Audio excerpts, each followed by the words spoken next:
Hello, I'm Claudia Brown Coulter with Pivotal Peace. I am your go-to mediator for navigating divorce while parenting children with special needs. I am also a registered legal document assistant based in the greater Los Angeles area. Divorce is very overwhelming, and there is a lot of grief involved. And it's not easy. It's not short. From the moment you break up to the moment your divorce is finalized, it can be many years. From the moment you realize your marriage is over to the divorce actually being complete can be many, many years. So, self-care is really important.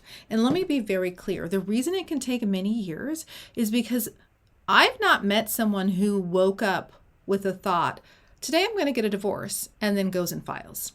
These are long, thought out processes. This takes a long time for someone to make that decision. Most people don't enter marriage lightly. Some do, most don't. I don't know anyone who flippantly gets a divorce. So all of the political rhetoric and the things about it's so easy to get a divorce, it's not easy to get a divorce. No one's like, oh, let's go get a divorce day. Okay. Will you divorce me? Great, let's go. Let's do it. It is not easy. All right. So let's talk about your own self-care so that you can walk through this time in your life and be as healthy as you can possibly be. Make no mistake about it. You're not at your best. There are parts of your life that are going to drastically and dramatically improve as you separate from your ex, but it's still not going to be an easy time and you're still not going to be at your best, even if it's totally amicable and mutual. So the first thing I need you to think about is mindfulness. What do you do to have a clear mind? Do you go for a walk? Do you meditate? Do you do tapping meditations? Do you journal?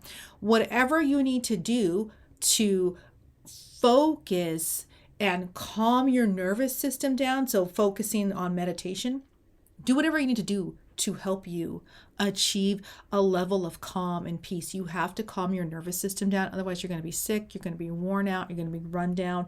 That's just not okay for you. So get on YouTube because you're already there right now when you get done and look for some mindfulness thing. I love the tapping solution. I love that. It helps me. I love to tap. I teach my child to tap. It's very helpful. So find something that works for you. The other thing is you have to have healthy routines. I know I just said that and it feels like, wow, my life just got turned upside down. I know. Just try to start with a bedtime and a wake up time. And if you can't sleep during the middle of the night, you have insomnia, don't beat yourself up for that. Have a book by your bed and read that so that your body can calm down because you don't want to ruminate. You are not going to solve anything at 2 a.m. lying in your bed. You're just going to ruminate and thinking about it and trying to find a solution is not going to put you back to sleep. It's going to keep you up for hours and hours at a time. And then you got to go deal with your day. No. Have a book by your bed. Read that so you can fall back to sleep. So having a consistent routine of when you go to bed and when you wake up will help. The foods you eat. And now I know we just want something salty, sweet, and alcoholic.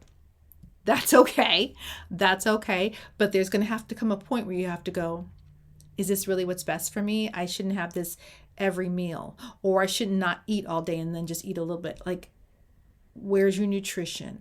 Because having some vegetables and fruit and some water are going to make a world of difference when it comes to your mental health and how you are feeling.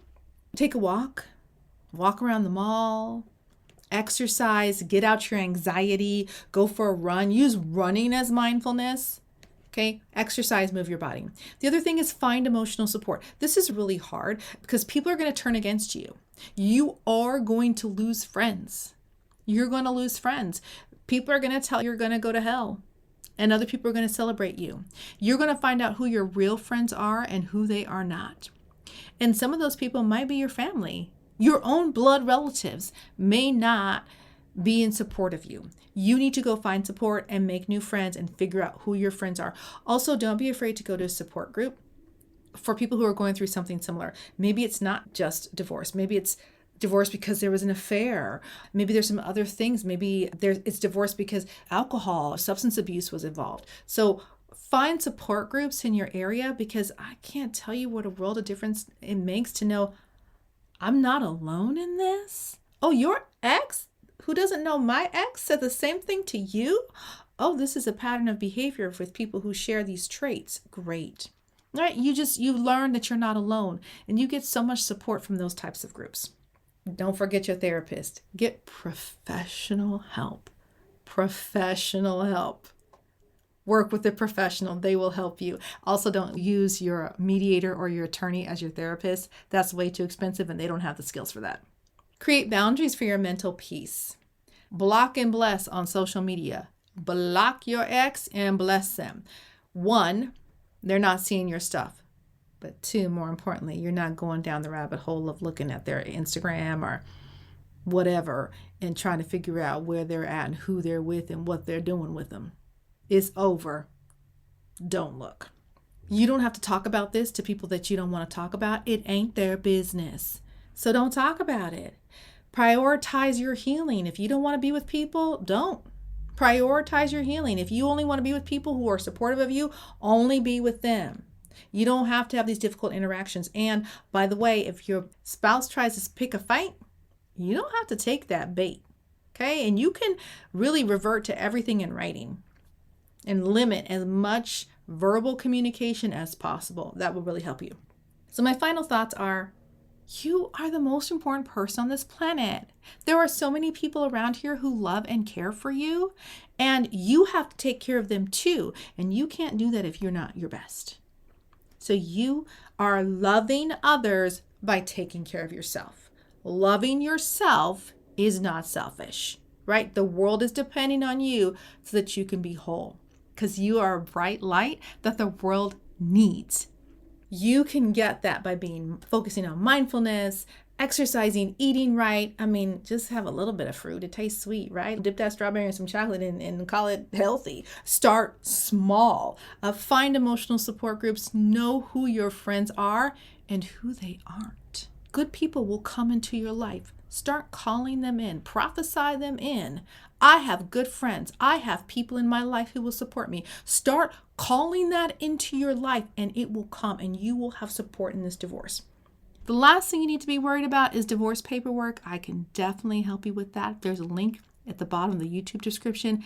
You can schedule a time and I'll call you and talk about how I can help you with your paperwork. In the meantime, have an enjoyable weekend. Take care of yourself.